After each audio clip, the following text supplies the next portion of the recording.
And just like that, boom, we are back in the room. It's almost like I was never away. But I do want to give a shout out to my man Adam and my man Andy for standing in for me. And I also want to let you know I have never been this tired in my entire life. I'm not going to get into it. You don't need to know my personal life. You're like, Simon, no one cares. We're here to hear about Smackdown. And that is what I am going to talk to you about right this second. But to do that, we take this, the finger of power, and we give the good bits up, and we give the bad bits a down.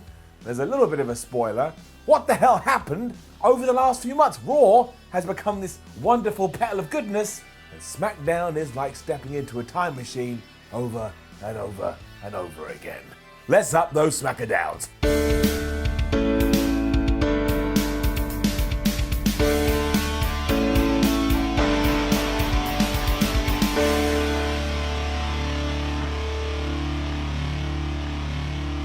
Who knew that when John Morrison returned to WWE, as I just mentioned, we would actually turn the clock back and start doing things that we were doing in the decade before this one. But still, up. It was the Guru of Greatness and The Miz, and they were of course reintroducing the dirt sheet to our screens. But here, they were also debuting a brand new trailer that was just a big parody of Once Upon a Time in Hollywood. We had Lance Storm making a cameo, John Laurinaitis, who else was in there? The Miz's dad. It was genuinely funny, it was genuinely well done. So if you've been worried that in the 10 years since The Miz and John Morrison last did this, they'd lost their edge, they certainly haven't, especially because now they're just back. The point was to underline that at Super Showdown, they will defeat the New Day for the SmackDown Tag Team titles, and of course this is pro wrestling, so as soon as the New Day heard their name, they came out. But as always, I just want to give a shout out to Big E, because when he went to talk, he had to retrieve his microphone that for some reason was in Kofi Kingston's popcorn.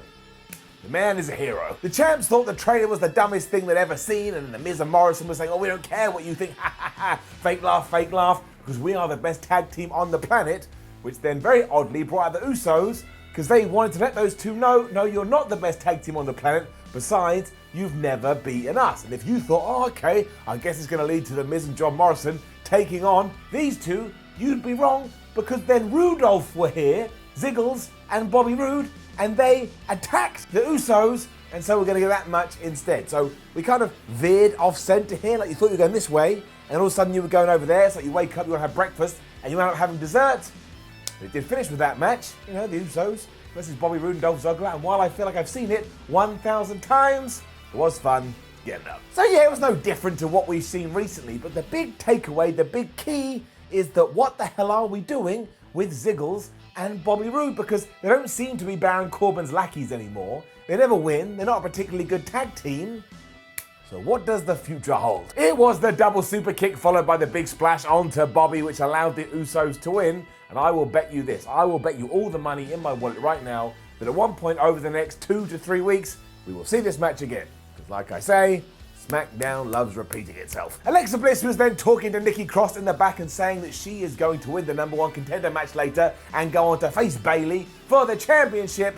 And then flipping Baron Corbin. Well, let's just talk about flipping Baron Corbin. Now, I don't mind the angle here. I really don't, because it felt a little bit different. But the King was so mad that people in the production truck kept replaying footage of him like drowning in dog food. He went to said production truck and he found a producer, and no word of a lie, he just threw him down the stairs. I mean, that would have killed an ordinary man, but somehow this, I don't know, editor or whatever the hell he does, managed to survive. Also, nobody cared. Corbin really should have done this after the Royal Rumble when WWE just missed the returning spear by the rated R superstar. And then Adam Pearce was back, who has just snuck his way into an authority role, going, Baron Corbin, you shouldn't have done that. Bad Baron, you're grounded. And no one has explained why Pearce has become such an authoritarian figure, but given what we're going to learn out later, this is getting it down. Speaking of downs, Elias was out next.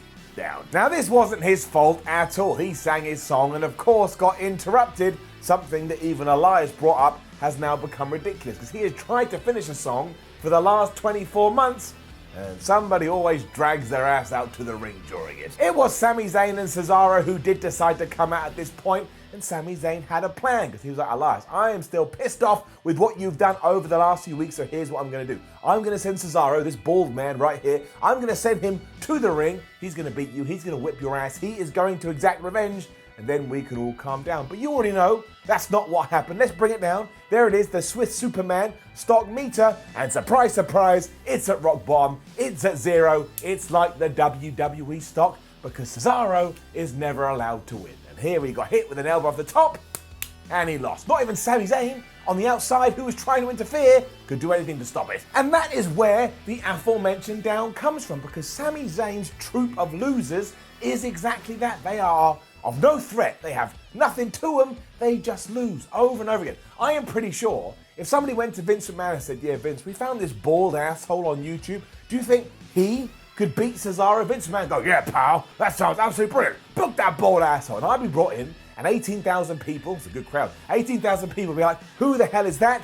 But I would still beat Cesaro. What are we doing? Right, back to that earlier down just so I can justify it. But after teasing that it was time for Goldberg, instead Baron Corbin arrived, and he was still really, really mad about everything that had happened with Roman Reigns. Now, why he was allowed to come to the squared circle, I don't know, because again, he had attempted murder minutes earlier, but everyone was like, well, you know, we'll find somebody else to push the buttons in the truck. The reason all of this made me want to take my face and stick it into a toilet bowl, though, is because somehow, some way, the Baron Corbin, close your eyes, pretend it's not happening, versus Roman Reigns feud is not over.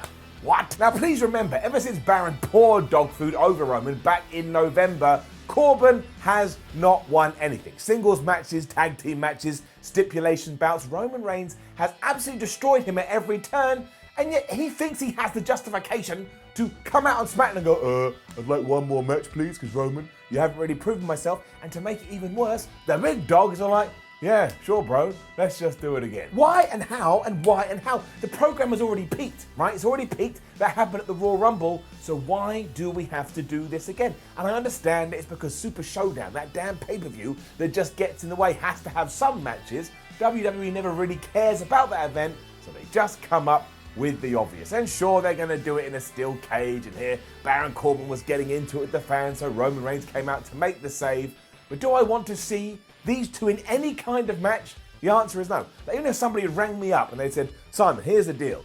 You have to die if we're going to stop the Baron Corbin versus Roman Reigns feud, or vice versa, I would have to think about it. I think maybe my life is worth sacrificing in order for this to stop. Because right now, that is the only way I see us getting a finish. It's crazy, it is a down. Goldberg is great though.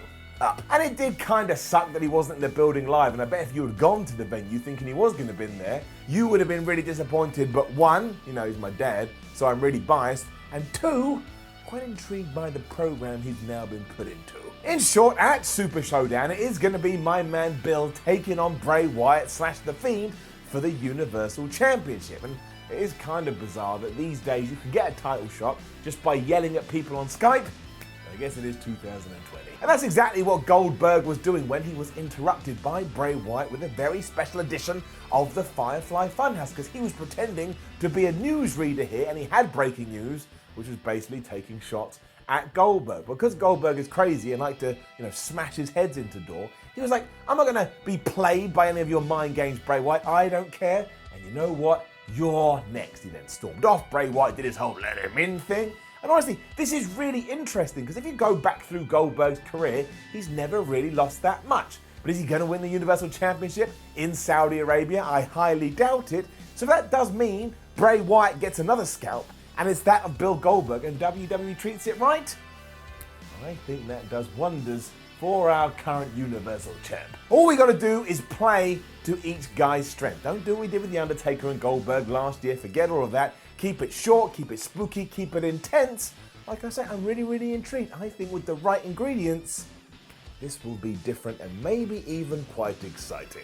There's a thumb. Daniel Bryan then fell out with Heath Slater backstage and absolutely whooped his behind.